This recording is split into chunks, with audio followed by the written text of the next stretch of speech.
welcome to the new series of NCERT Geography Class 11 Fundamentals of Physical Geography. This video is about the Chapter 1 Geography as a Discipline. So, why do we need to study geography? Since we live on planet Earth, it is important to know the physical environment of the Earth. It is almost like knowing our own surrounding.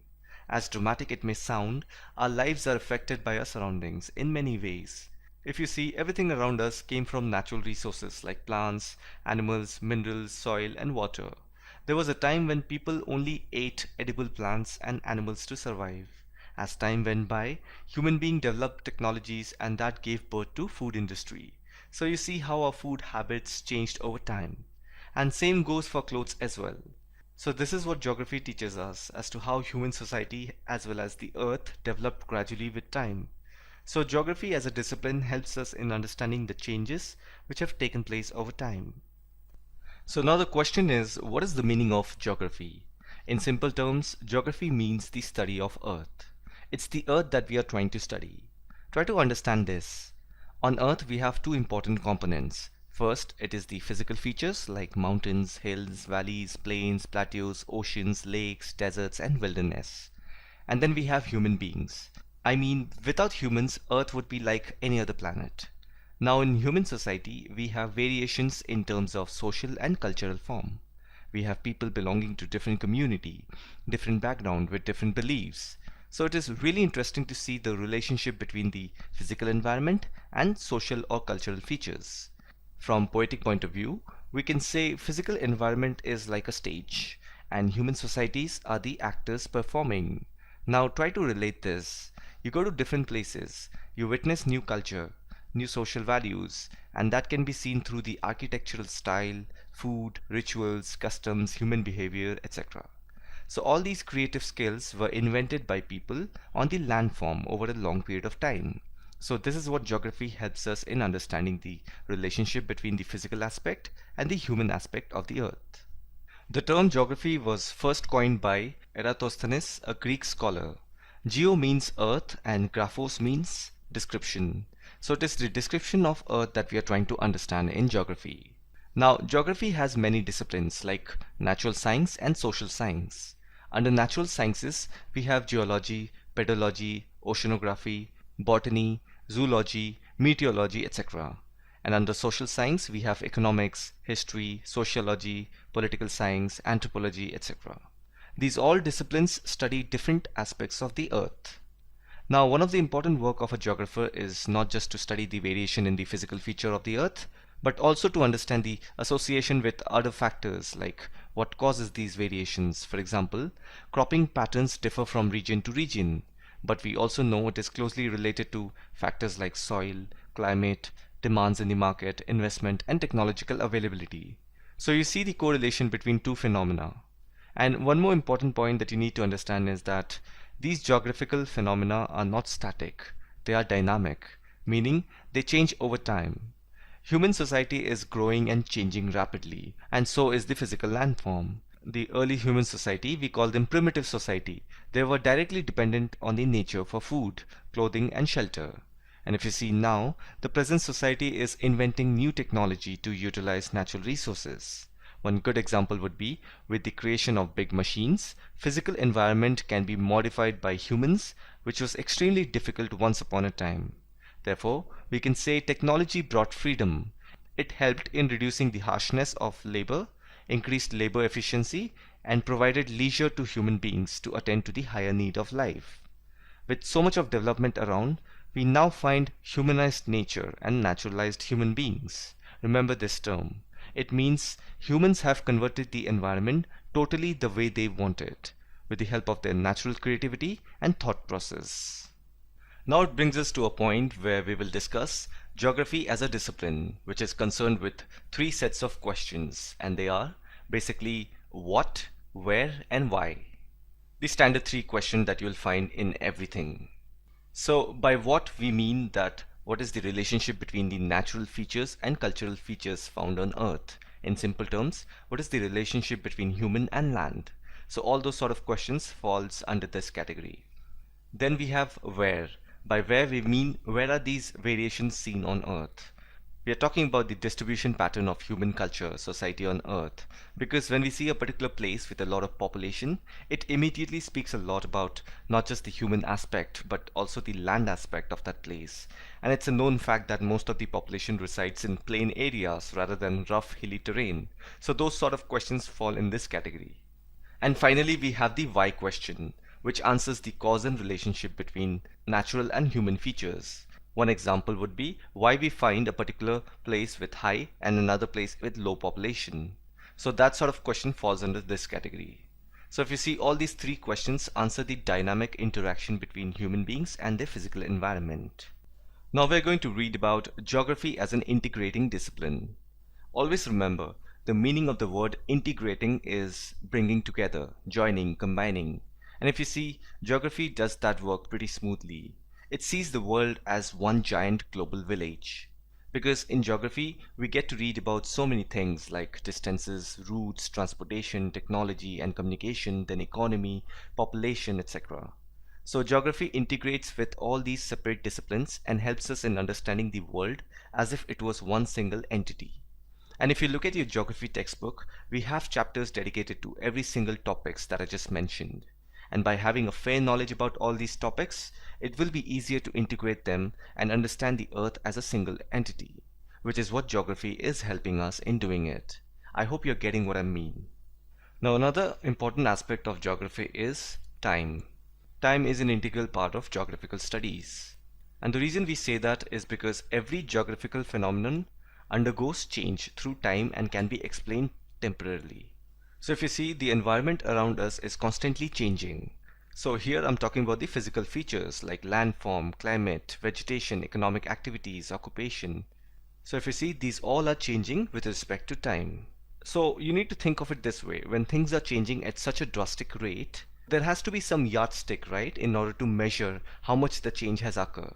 These are some decisions that are made by institutions. Because if there is no institution, then there will be no yardstick. Then there will be no rule or regulation that needs to be followed universally. So a simple example from this book we can see is that we can say that a place A is 1500 kilometer away from place B. Now this is purely based on a distance. Like, yes, you know what the distance between place A and place B is, but it can also be said in a different way. You can say it in terms of time. You can say that this distance can be covered over a course of 2 hours, or these two places are 2 hours away. So what you see over here is that time has been used as a yardstick to measure distance. Therefore, time is very important in understanding any geographical phenomenon. Now we are going to read about physical geography and natural sciences. So remember, the meaning of natural science is related to physical features, and then there is another one which is called social science, which is related to economics, population and all those sort of things. So under this topic we are going to purely read about all the natural activities, environmental activities that has taken place over the course of long time. So when we say physical geography, we are talking about physical features of Earth, and we also know that these are pretty much linked with other disciplines like geology, meteorology, hydrology and pedology. So for those of you who don't know about all these single terms, let me just quickly give you a brief description. Geology means the study of landforms, how land is responding, how the surface of Earth is behaving constantly. And then we have meteorology. Meteorology deals with climate. And hydrology deals with water, ocean bodies. And then we have pedology. Pedology deals with soil. And these all have a very close link with natural sciences. So again, always remember, whenever there is a term called natural sciences, always remember this is talking about the physical aspect of the Earth. And then there is another term called biogeography. This is closely related to botany, which is study of plants, and then we have zoology, which is study of animals. And both plants and animals are part of nature, therefore we definitely count them under natural sciences. So one need to have a fair amount of information related to all these disciplines in order to be a successful geographer. However, a geographer should also be proficient in mathematics and arts. Now, why do we need that? We need that to draw maps, because maps are very important when it comes to geography. And then maps have strong relationship with latitudes and longitudes, which deals with basically numbers. And that's how mathematics and art comes into play.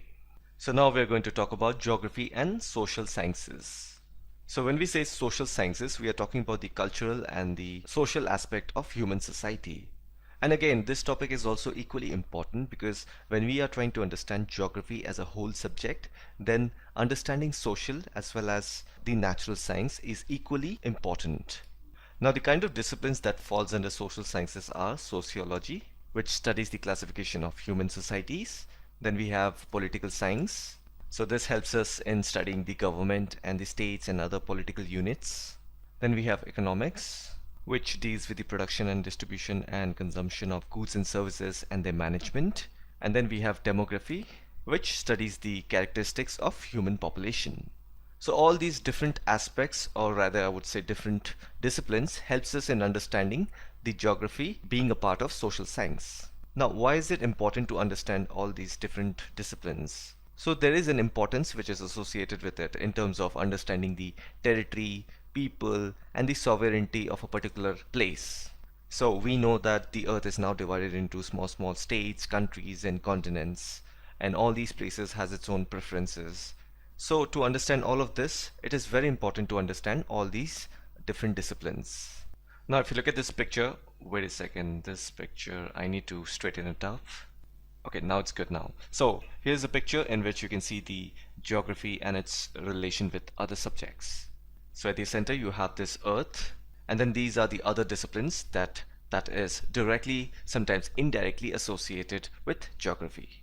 So we have read about all these topics previously in this chapter, and I have also explained you what they stand for, what their expertise is. So probably we'll read about all these topics individually, in depth about it, as we go forward and complete this class 11th NCERT geography. Now this brings us to a new topic, that is branches of geography.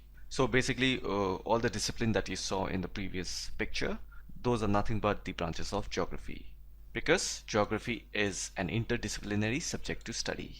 So this kind of approach was introduced by this person named as Alexander von Humboldt, a German geographer, because he understood it clearly that to understand geography we have to consider both the aspect, the natural side of it, which are the land features and the landforms and all those sort of things, and then the social aspect of it, that is the human population, economics, politics. So if you were to understand geography as a whole, you need to learn all these interdisciplinary subjects which is associated with geography. So again, you'll hear this term a lot, which is dualism. So dualism is one of the main characteristics of geography. So when we say dualism, we are actually referring to two theories. So one theory says that let's just only talk about physical geography, that's it. Meaning let's just understand the earth, the landform, the ocean, the climate, that's it. There is nothing else that needs any more importance. And then there is another theory which says no, human beings are integral part of the earth's surface, which again holds a lot of weight. You cannot eradicate the fact that human beings are not to be studied, because as it's well said that they are part and parcel of nature. So whenever you hear about this term dualism in geography, just immediately recollect these two theories. One is related to the physical aspect, that is the physical geography, and the other is related to the human aspect, that is human geography. So here are all the branches of geography in a systematic approach. So at first we have the physical geography, under that we have geomorphology, climatology, hydrology, soil geography, etc. And then we have the human geography, under that we have the social, population, economic, and the historical aspect. So we're going to read about all these topics in depth, all these chapters going forward in this textbook. So for now, just quickly have a quick glance on them. So again, we have a picture that depicts the branches of geography. So you have the physical, then you have the human on this side. Let me just draw that. So this is the physical aspect of geography, and here is the human aspect of geography. Now there is this another branch called biogeography. So in this, we are basically talking about plant and animal geography. So in other words, we call it as botany and zoology. Now the interesting part about this is that biogeography lies in between physical and human geography. It's like an interface. And one of the reasons that you can think of it is plants and animals are both important aspect for human, because it provides food, and it is also an important aspect of the earth, because planet earth is capable of creating such species and such kind of plant and animal species, which is what makes earth different from other planet. So that's why this topic biogeography is like an interface between human and physical geography. So as I said that under biogeography we have plant geography, where we study the pattern of natural vegetation, plants, and then we have zoology or zoo geography, which studies the pattern and geographic characteristics of animals. And then we have ecosystem or ecology, as well as the environmental geography. This all falls under biogeography. So again, we'll talk about all of this as we move forward in this textbook. So for now, just have a look at it. Now we go to the last topic of this chapter, physical geography and its importance. So again, just a refresher. When we hear the words physical geography, we are dealing with the physical features of the earth, like lithosphere, which is also called the landform. Then we have hydrosphere, which is the water bodies. Then we have meteorology or atmosphere, which is the climate, temperature and weather part. And then we have biosphere, which includes all life forms including human being and microorganisms. So all these things together make up physical geography. You see, all these phenomena is very crucial for the survival of any organism on the earth. It is like a sustaining mechanism. And with the help of technology, human beings have learned the art of harnessing these natural resources to the best of its use. Hence, we can also say that the study of physical geography is emerging as a discipline of evaluating and managing natural resources. After all, everything that we read up till now is all natural resources. But if we look closely, there is a complementing